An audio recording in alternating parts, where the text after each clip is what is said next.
Shut up and sit down. तो चलिए आइए अब हम लोग पढ़ते हैं 18.4 growth of press in India. Bharat में पत्रकारिता का विकास किस तरह से हुआ, आइए इसके बारे में पढ़ते हैं। The growth of press and journalism formed an important background for the rise of a new consciousness during the modern period. Press तथा पत्रकारिता के उदय ने आधुनिक युग के दौरान एक नई चेतना को जन्म दिया। The spread of printing technology meant that books were easily available. अब देखिए, प्रिंटिंग टेक्नोलॉजी छपाई तकनीक के विस्तार ने पुस्तकों को आसानी से उपलब्ध कराया। In other words, widespread printing opened a new channels of communications across India. दूसरे शब्दों में, छपाई ने भारत में संवाद के मार्ग खोले। This new printing technology helped the growth of press and journalism. छपाई की नई तकनीक ने पत्रकारिता तथा प्रेस की प्रगति में अहम भूमिका निभाई। The newspapers began getting published in English language in the late 18th century. 18वीं शताब्दी के उत्तरार्ध, मतलब जब लेट 18th सेंचुरी हुआ, उस समय अंग्रेजी भाषा में समाचार पत्र का प्रकाशन आरंभ हो गया था। During the 19th century, a large number of newspapers in local languages also started. 19वीं शताब्दी के दौरान स्थानीय भाषाओं में भी कई पत्रिकाओं का प्रकाशन प्रारंभ हो गया। James Augustus Hickey published the first newspaper in India, named the Bengal Gazette, in 1780. James Augustus Hicky ने सन 1780 में बंगाल गैजेट के नाम से भारत में पहला समाचार पत्र प्रकाशित किया। It was followed by a series of newspapers from Bengal, Bombay and Madras. Some important papers were the Calcutta Chronicle 1786, the Madras Courier 1788 and the Bombay Herald 1789. अब देखिए, इसके बाद बंगाल, मुंबई तथा मद्रास के से समाचार पत्रों की श्रृंखला आरंभ हो गई। कुछ मुख्य समाचार पत्र थे कलकत्ता क्रॉनिकल सन 1786 में, मद्रास कुरियर सन 1788 में तथा बॉम्बे हेराल्ड सन 1789 में। आगे देखिए, The early newspapers in English were meant primarily for the European and Anglo-Indian community staying in India. British के आरंभिक समाचार पत्र भारत में रह रहे यूरोपीय तथा एंग्लो इंडियन समुदाय के लिए प्रकाशित होने थे। However, the company's officials were concerned about news of their misdoings appearing in these papers. हालांकि कंपनी के अधिकारी अपने द्वारा किए जा रहे दुष्कृतियों के समाचारों से चिंतित थे। Therefore, restrictions were often imposed. अतः तमाम तरह के प्रतिबंध लागू किए गए। Lord Wellesley 1796 to 1804 imposed strict regulation through the Censorship of the Press Act in 1799. Lord Wellesley, जिनका काल माना जाता है शासनकाल, वो जब अपने पद में थे 1796 से 1804 तक, उन्होंने 1799 में सेंसरशिप ऑफ प्रेस एक्ट के जरिए कड़े प्रतिबंध लगाए। This act warranted that all content was to be cleared by the Secretary of the Government. इस अधिनियम ने चेतावनी दी की गई कि सभी सूचनाएं सरकार के सचिव द्वारा अनुमोदित होनी चाहिए।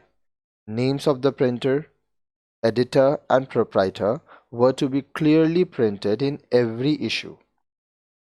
प्रकाशक, संपादक तथा मालिक का नाम हर अंक में उल्लिखित होना चाहिए। Lord Hastings 1830-23 relaxed some of these laws in 1818 and removed the pre-censorship of the press. Lord Hastings 1813 से 1823 तक ये अपने पद में रहे थे, उन्होंने 1818 ईस्वी में इनमें से कुछ नियमों में ढील दी तथा प्रेस से प्री सेंसरशिप हटा ली। However, these relaxations proved temporary as John Adams, who became acting Governor General in 1823, imposed some tough regulations on press in the same year. License was made mandatory for starting or using a press. The Governor General reserved the right to cancel a license. हालांकि यह ढील अस्थायी ही सिद्ध हुई, क्योंकि सन 1823 में कार्यवाहक governor general का पद संभालने के बाद जॉन एडम्स ने इसी वर्ष कुछ और कड़े नियम प्रेस पे थोप दिए। किसी प्रेस का संचालन करने एवं प्रयोग करने के लिए लाइसेंस का होना आवश्यक कर दिया गया। गवर्नर जनरल के पास लाइसेंस रद्द करने का, निरस्त करने का अधिकार था। आगे देखिए। The officiating Governor General Charles Metcalfe, 1835 to 36, was a supporter of free press. बाद के गवर्नर जनरल चार्ल्स मेटकल्फ 1835 से 1836 स्वतंत्र प्रेस के पक्षधर थे। He removed the regulations of 1823.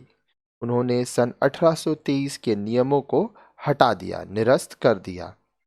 Metcalfe's Press Act just wanted publishers to give a declaration about the place and premises of the publication.